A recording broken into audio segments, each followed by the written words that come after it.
प्यारे बच्चों, सुप्रभात। कैसे हो आप सब? आशा करती हूँ कि आप कुशलतापूर्वक होंगे। प्यारे बच्चों, हम 11th क्लास में चैप्टर नंबर 5 जिसका नाम है गलता लोहा, जो कि शेखर जोशी जी द्वारा रचित है, वह पढ़ेंगे और साथ ही जो घटनाएं हैं इसमें उसको याद करेंगे।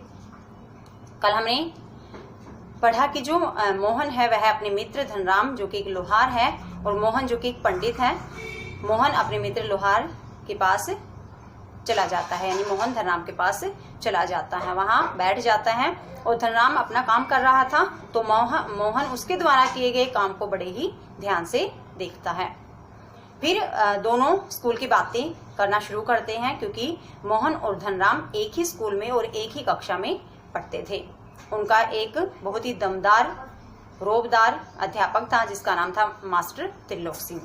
जैसे ही मास्टर त्रिलोक सिंह स्कूल में एंटर करते, प्रवेश करते, तो समस्त स्कूल के बच्चे बिल्कुल चुप हो जाते थे। कोई धमाचौकड़ी कर रहा होता, कोई किसी तरह की शरारत, लेकिन जैसे ही मास्टर त्रिलोक सिंह स्कूल आते तो हर कोई बिल्कुल शांत बैठ जाता था। तो आज हम मास्टर त्रिलोक सिंह के बारे में और मोहन और धनराम की कक्षा में कैसे वो रहते थे इसके बारे में पढ़ते हैं। जो मास्टर त्रिलोक सिंह थे वे मोहन को बहुत प्रेम करते थे। मोहन उनका चहेता शिष्य था। जैसे ही वो स्कूल में प्रवेश करते बच्चों से पूछते क्या तुमने प्रार्थना कर ली, क्योंकि उनको पता था कि प्रार्थना नहीं हुई थी, लेकिन फिर भी वो उनसे पूछते कि क्या प्रार्थना कर ली है। मोहन प्रार्थना शुरू करता था। मोहन बहुत ही इंटेलिजेंट बच्चा था।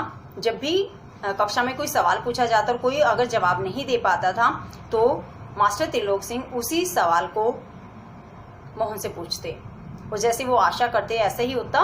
मोहन उनके उस सवाल का जवाब देता। वो जो फिसड्डी बच्चा उनकी सवाल का जवाब नहीं दे पाता था उसको सजा दी जाती और सजा भी मोहन ही देता था मास्टर त्रिलोक सिंह के आदेश पर। तो चलिए प्यारे बच्चों, पहले हम जो पेज है हमारा इसको पढ़ते हैं। इसके बाद देखते हैं कुछ एक ऐसी घटनाएं हैं जिस चैप्टर में बहुत अच्छे से डिफाइन की गई हैं। आगे देखते हैं हम। मोहन उनका चहेता शिष्य था। मोहन उनका यानी कि मास्टर त्रिलोक सिंह का चहेता यानी प्रिय शिष्य था। पुरोहित खानदान का कुशाग्र बुद्धि का बालक, पढ़ने में ही नहीं गायन में भी बेजोड़। पुरोहित खानदान यानी कि पिताजी पुरोहिताई का काम करते थे, पंडित थे ये। पुरोहित खानदान का कुशाग्र बुद्धि यानी तेज बुद्धि का बालक मोहन, पढ़ने में ही नहीं बल्कि गाने में भी बेजोड़, बहुत अच्छा गाता था वो। त्रिलोक सिंह मास्टर ने उसे पूरे स्कूल का मॉनिटर बना रखा था, सिर्फ क्लास का नहीं पूरे स्कूल का। वही सुबह सुबह हे प्रभु आनंददाता ज्ञान हमको दीजिए का पहला स्वर उठाकर प्रार्थना शुरू करता था। तो पूरे स्कूल का मॉनिटर होने के साथ साथ वह जो स्कूल में प्रेयर होती थी, हे प्रभु आनंददाता ज्ञान हमको दीजिए, ये प्रेयर भी मोहन ही शुरू करता था। मोहन को लेकर मास्टर त्रिलोक सिंह को बड़ी उम्मीदें थी। कक्षा में किसी छात्र को कोई सवाल न आने पर वही सवाल वे मोहन से पूछते। तो कक्षा में जब मास्टर त्रिलोक सिंह कोई क्वेश्चन पूछते और किसी को अगर वह नहीं आता तो फिर वही सवाल वे मोहन से पूछते थे और उनका अनुमान सही निकलता, यानी मोहन उस सवाल का जवाब दे देते थे। मोहन ठीक ठीक उत्तर देकर उनको संतुष्ट कर देता और तब वे उस फिसड्डी बालक यानी जिसे वो क्वेश्चन पूछते उसको दंड देने का भार किस पर डालते? मोहन पर ही, यानी मोहन ही जो बच्चा क्वेश्चन नहीं सुना पाता था फिर उसको दंड देता। पकड़ इसका कान और लगवा इसे 10 उठक बैठक, वे आदेश दे देते। तो ये काम कौन करवाता? फिर मोहन आदेश देते थे मास्टर त्रिलोक सिंह। धनराम भी उन अनेक छात्रों में एक था जो कि फिसड्डी बच्चे थे, जिसने त्रिलोक सिंह मास्टर के आदेश पर अपने हमजोली मोहन के हाथों कई बार बेंत खाए थे और कान खिंचवाए थे। तो ऐसा धनराम के साथ भी कई बार हुआ था जब मास्टर त्रिलोक सिंह आदेश देते और अपने हमजोली यानी मित्र मोहन के हाथों इन्होंने कई बार बेंत खाए, छड़ी होती जैसी पतली सी, और कई बार कान भी खिंचवाए। मोहन के प्रति थोड़ी बहुत ईर्ष्या रहने पर भी धनराम प्रारंभ से ही उसके प्रति स्नेह तथा आदर का भाव रखता था। देखो, मतलब आपकी क्लास में अगर कोई बच्चा आपको मारने लग जाए, मतलब आपको दंडे, तो आपको ईर्ष्या स्वाभाविक है होनी उससे। तो ऐसा धनराम के साथ भी था, थोड़ी बहुत ईर्ष्या करता था वो, लेकिन उसके प्रति हमेशा ही प्रेम का भाव और आदर का भाव रखता था। इसका एक कारण यह था, मतलब प्रेम और आदर का भाव रखने का कारण बताया है कि बचपन से ही मन में बिठा दी गई जातिगत हीनता के कारण। तो बचपन से ही क्या सुनता आ रहा था धनराम की तेरी जो लोहार जाति है वो निम्न जाति में आती है, छोटी जाति में आती है। तो इसी कारण उसने कभी भी मोहन को अपना प्रतिद्वंद्वी नहीं समझा। दूसरा, बल्कि इसे मोहन का अधिकार ही समझता था कि ये तो पंडित का बालक है, मैं लोहार का हूं, तो ये तो इसका अधिकार है कि ये मुझे मार सकता है। बीच बीच में त्रिलोक सिंह मास्टर का यह कहना, तो दूसरा रीजन यह है कि मोहन एक दिन बहुत बड़ा आदमी बनकर स्कूल का और उनका नाम ऊंचा करेगा। तो जब उनके मास्टर त्रिलोक सिंह जी कहते कि ऐसा दिन आएगा जब मोहन पूरे स्कूल का और उनका यानी जो टीचर हैं उनका नाम ऊंचा करेगा। धनराम के लिए किसी और तरह से सोचने की गुंजाइश ही नहीं रखता था। तो ये बहुत स्नेह और आदर का भाव रखता था। दूसरा रीजन यहाँ बताया गया है। और धनराम कैसा था? वह गांव के दूसरे खेतीहर यानी जो किसानों के बच्चे होते थे और मजदूर परिवारों के लड़कों की तरह किसी प्रकार तीसरे दर्जे तक स्कूल का मुख देख पाया था। और जो गांव के बहुत जैसे गरीब है, मजदूर परिवार के बच्चे हैं जो बहुत कम पढ़ते हैं, ऐसे ही धनराम क्या है मतलब तीसरे दर्जे यानी 3rd क्लास तक ही वह पढ़ पाया था। त्रिलोक सिंह मास्टर कभी कभार ही उस पर विशेष ध्यान देते थे, डेली नहीं देते थे, कभी कभार ही।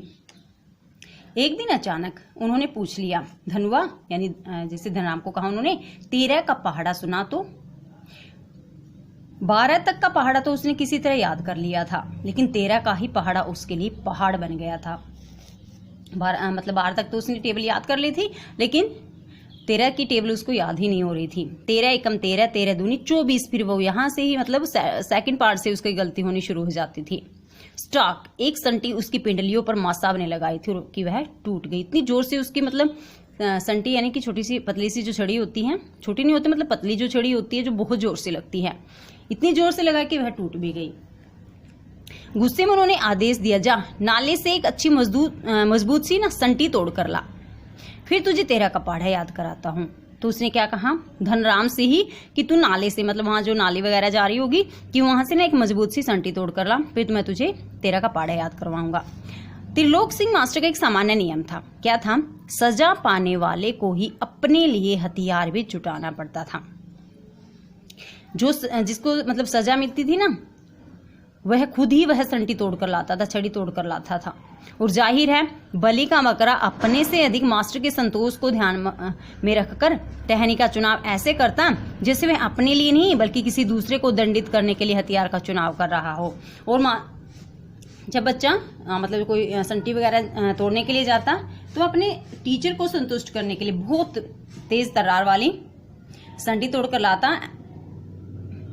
जैसे उस समय ऐसे सोच रहा हूँ जैसे कि इस संटी से ना, इस छड़ी से मैं नहीं बल्कि मेरा कोई दोस्त इससे दंडित होगा। धनराम की मंदबुद्धि रही हो या मन में बैठा हुआ डर कि पूरे दिन घोटा लगाने पर भी उसे 13 का पहाड़ा याद नहीं हो पाया। रीजन नहीं बताया शेखर जोशी ने, जो राइटर है इसके, कि या तो धनराम मंदबुद्धि का बच्चा रहा हो या फिर उसके मन में डर बैठ गया हो। क्योंकि कई बार बच्चे ना डर की वजह से कि ये टीचर मुझे मारेगा, तो इस डर से ना कई बार बच्चा याद नहीं कर पाता। पूरा दिन उसने रट्टा लगाया लेकिन वह 13 का पहाड़ा याद ही नहीं कर पाया। छुट्टी के समय जब माँ साहब उससे दोबारा माँ साहब ने यानी मास्टर साहब ने उसे दोबारा पहाड़ा सुनाने को कहा तो तीसरी सीढ़ी तक यानी 13 कम 13, 13 दूनी 26 तक तो उसको याद हो गया, लेकिन वह 39 याद ही नहीं कर पाया। पहुंचते पहुंचते वह फिर लड़खड़ा गया। लेकिन इस बार मास्टर त्रिलोक सिंह ने उसके लिए लाए हुए वेद का उपयोग करने की बजाय जबान की चाबुक लगाई। देखो जो हमें मतलब पुनिशमेंट मिलते हैं ना, थप्पड़ वगैरह डंडे वगैरह लगते हैं, उनसे बहुत ही ज्यादा चुभने वाली होती है जबान की चाबुक। उसने क्या कहा, तेरे दिमाग में तो लोहा भरा है रे, विद्या का ताप कहाँ लगेगा इसमें। ये बात आपको याद भी करनी है, कई बार क्वेश्चन में आई है ये। तो उन्होंने क्या कहा मास्टर साहब ने धनराम से कि जा तुझे तो 13 का पहाड़ा याद ही नहीं हो सकता क्योंकि तेरे दिमाग में तो लोहा भरा, क्योंकि वो लोहार का था ना, विद्या का ताप इसमें नहीं लग पाएगा। अपने थैले से 5-6 द्रांतियां निकालकर उन्होंने धनराम को धार लगा लाने उन 3-4 जो उनके पास जो द्रांतियां थी उनको पकड़ा दी धार तेज करने के लिए। उनकी किताबों की विद्या का ताप लगाने का सामर्थ्य धनराम के पिता की नहीं थी कि मतलब वह अपने बच्चों को पढ़ा सके, क्योंकि काम भी करवाते थे वो साथ ही धनराम हाथ पैर चलाने लायक हुआ ही था कि बाप ने उसे धोंकने फूंकने और सान लगाने का के कामों में उलझाना शुरू कर दिया। जैसे ही मतलब धनराम थोड़ा सा बड़ा हुआ तो इनके पिताजी ने क्या किया, उसके धोकने फूंकने मतलब फूंकने में जैसे फूंक मारने का और सान लगाने के जैसे इसमें जैसे भट्टी वगैरह होती है उसमें आग लगाने के लिए ऐसे कामों में उसको उलझा दिया। और फिर धीरे धीरे हथौड़े से लेकर घन चलाने की विद्या सिखाने लगा। और धीरे धीरे हथौड़े को से कैसे जो लोहे के हथियार वगैरह होते हैं मतलब जो उनको कैसे पीटते हैं, और घन चलाने की विद्या देखो आपने देखा हो, एक ऐसा ना गोल सा होता है लोहार की दुकान पर जहाँ लोहारी काम करते हैं अपने लोहे का, और इस तरह से वो इस तरह का होता है, वो इस तरह का इसको वो चलाते हैं। ठीक है। और यहाँ इसकी जैसे बेटे कैंची वगैरह की धार तेज करने का आपने देखा हो तो ये लोहारों के पास भी होता है। फर्क इतना ही था कि जहां मास्टर त्रिलोक सिंह उसे अपनी पसंद का बेंत चुनने की छूट दे देते थे कि जिससे उसको पीटना होता तो वो अपने पसंद का ही लाते थे, वहां गंगाराम धनराम के पिताजी इसका चुनाव स्वयं करते थे। और जरा सी गलती होने पर छड़ बेंत हत्था जो भी हाथ लग जाता उसी से अपना प्रसाद दे देते थे। और थोड़ी सी गलती धनराम से होती तो इनके पिताजी जो गंगाराम वह छोटी सी गलती होने पर कभी छड़ से कभी बेंत से कभी हत्था से लोहे का होता है तो इनसे जो भी इसको मतलब उनके हाथ में आता वह धनराम को मार देते थे।